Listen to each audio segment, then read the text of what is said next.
Good evening and salutations, my GH fans. Let's start off with Michael for a minute.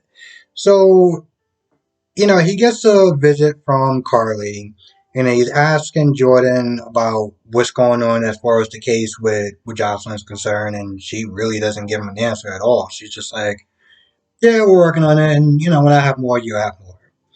And then Sonny comes in, and here's the thing. I'm not giving Sonny a pass at all the crap that he's done so far. Or the excuses that he made, I'm not giving him a pass. But with that being said, he simply came there as a father to sit there and see how his son was doing. And I'm gonna be honest, Michael acted like a total dick to him. And I get that he's angry. I get that he's angry at Sonny and defending his mom and everything like that. But, he's pretty much just trying to find out what's going on. And it's something with Jocelyn, but Mike was like, "Oh, I'm not gonna sit there and tell you, yada yada yada." And my whole thing was like, "Bro, look what happened when your mother didn't tell you. You wound up going off on a reporter, and I probably it might have happened, but the point is, how did he feel when he was practically the last person to know about his own baby sister, getting caught up in a scandal like that?" So now you're just like, well, I'm not going to sit there and tell you because you're defending Nina and this, that, and the third, and blah, blah, blah, blah, blah, blah. Listen, on a normal day, when Sonny would run his mouth and make excuses after excuses, I would understand that. But I felt like his energy was just not, that type of energy was just unnecessary. Now, at some point, that Smollett guy, that male beta. Listen, I'm not sitting there trying to act like I'm an alpha in any shape, way, or form, but my God, yeah, yeah. He makes me feel a little bit more like an alpha every day. Um, so he's pretty much telling Alexis, "Hey, listen, I got this scoop for you, yada yada yada." And he talked about the whole Jocelyn thing. And then he talks about how he got punched in the face. Um, And of course, Alexis calls him out for it. Like, yo, so you practically try to sensationalize it. You got him all riled up, and you got hit for it. Like, so she's just like, yo, what are you doing? And of course, Carly comes in there like she's ready to whoop his ass. Um, and of course, he tries to get a little bit smart mouth with her. I'm like, bro, you might want to kind of just like watch it. And Alexis kicks him out. And he runs out like the way he ran out. I was like, bro, see, this is the reason why I'm. This is the reason why I get to call you a beta today, dude. This is exactly why. Like the minute that she raised her voice a little bit, and you saw the look on Carly's face, he just ran out there like, ugh. The sad part is there's actually men out there that are like that.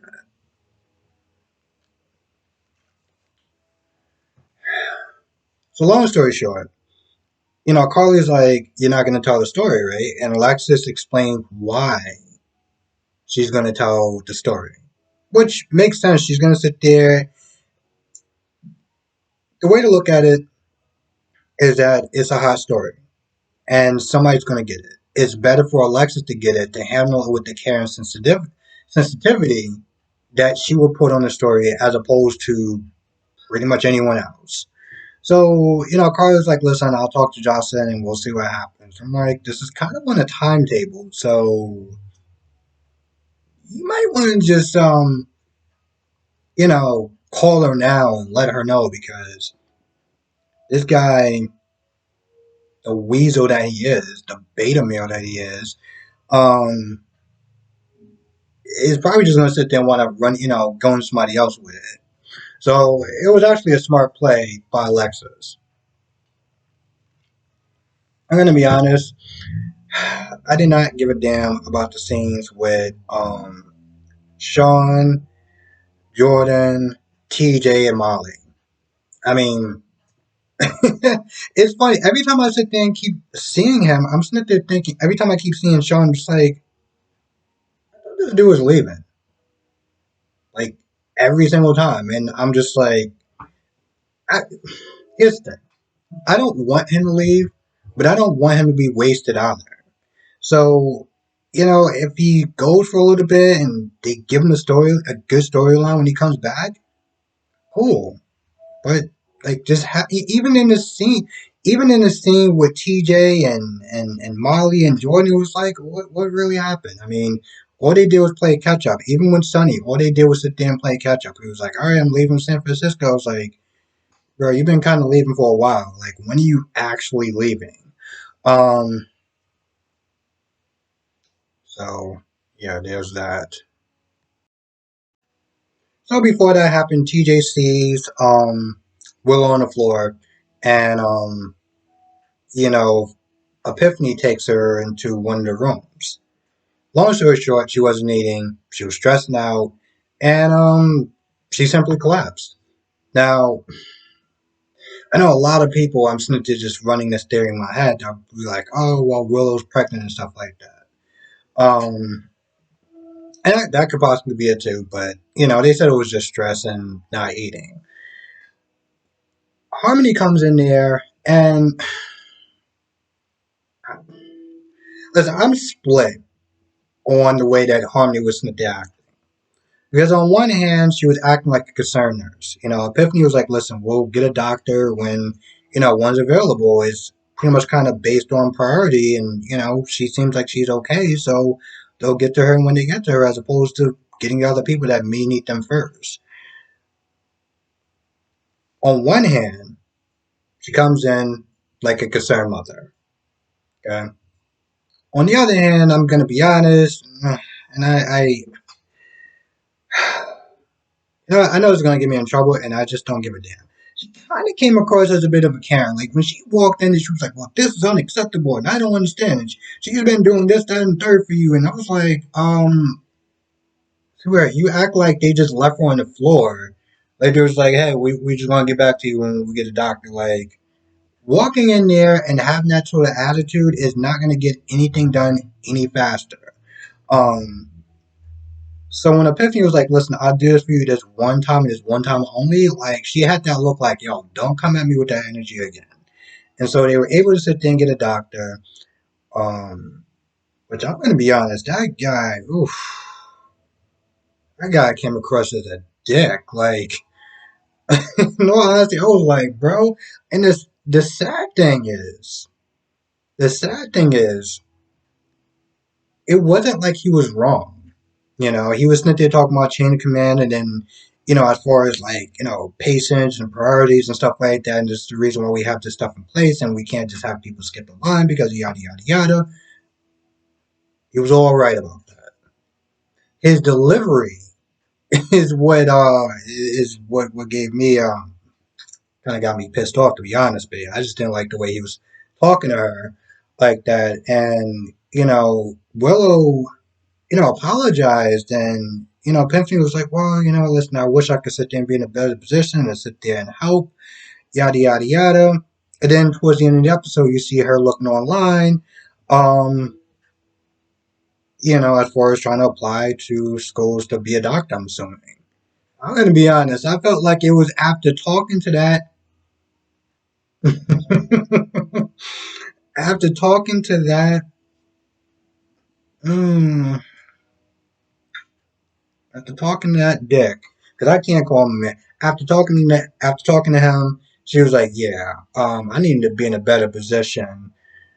One, to sit there and help people and stuff like that. And two, I mean, granted, there's always going to be probably somebody above you that's probably going to talk to you like that, unfortunately. But maybe it happen a little bit less often.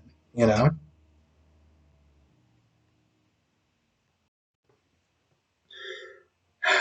Nina and Phyllis. You know what I love about those two? Sometimes it's almost kind of comedy like.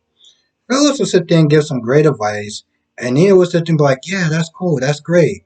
And then she will just do the exact opposite of what Phyllis will sit there and say. Like, I remember her sitting there, this is after Harmony left, And Willow was sitting there talking about, oh man, I hope she'll sit there and take like she hoping that Harmony is gonna sit there and kind of work with her and not against her as far as not falling out of favor with Willow. As far as like not going through a custody battle because she doesn't want that. I'm like, all right, that's cool.